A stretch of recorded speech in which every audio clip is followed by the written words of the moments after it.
Someone wrote in to say, my husband would rather work than be with me. It's pretty sad. My name is Paul Friedman. I founded the Marriage Foundation, and how frustrating is that? You know, we get these all the time, and it's always something else. My husband would rather watch the news. My husband would rather go hunting, fishing. My husband would rather hang out with his friends. My husband this, my husband that. It goes the other way too. I'm going to try and help you. My name is Paul Friedman. I founded the Marriage Foundation, and we founded the Marriage Foundation on some really cool principles. They're universal principles. We don't dabble with psychobabble at all. So, I've given you some examples of how this pops up and what does it really mean. And you already kind of know what it really means. I mean, it's right there. The question is, why? The second question, which is much more important, is what can I do about it? It's an important question because you have power when you have that question. What can I do about it is not fatalistic. It's not saying, oh, woe is me, I have to live with this. It's saying there's got to be something I can do to bring my husband's attention back onto me. And there's a lot you can do. Let's not forget about free will. Free will is so powerful. Free will gives you the ability to think things through, to use your imagination, come up with various plans, to come up with ideas, test them, see if they're good ideas. So I'm going to give you some context here. Everyone has free will. Your husband has free will. So you basically nailed it. You said he would rather. So what is he doing? He's choosing between being with you, and I'm not going to say work because it could be anything. I'm going to say he could be with you or he would choose something else. Now, when you were dating, it wasn't like that. If you called him up and spur of the moment said, hey, I've got a few hours, should we grab some coffee? He'd be right there. Why?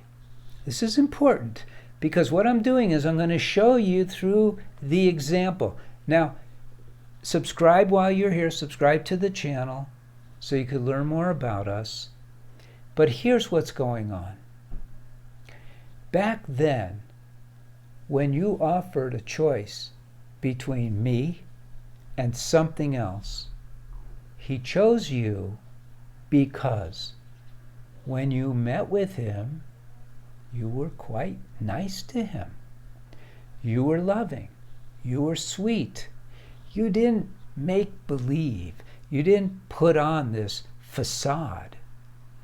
But you were using the real you.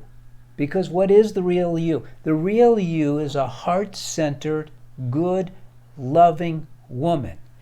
But what has happened is you have become over familiar with your husband. You've gotten used to him. Isn't it true? And he's gotten used to you. It's not one way, it's both ways. So what's happened is you're taking him for granted and you're not treating him literally the way you promised. Didn't you? Didn't you say at your vows, I promise to love you and cherish you until death do us part? You're not cherishing him anymore. Now look, I'm not trying to go, oh, you're so bad, and blah, blah, blah. This is not about guilt or shame.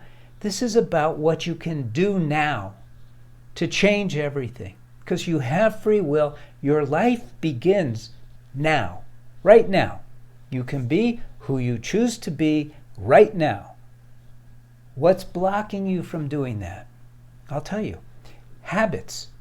We become our habits. People call it our thinking, which is very different from our philosophy. If I ask you what's your philosophy about behaving, you would tell me one thing, but you live something else. You're not a hypocrite.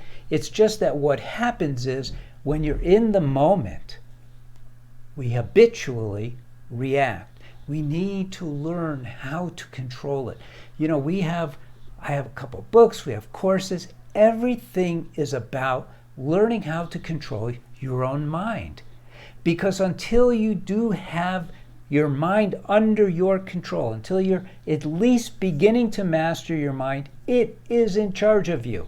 It's controlling you, and it sucks.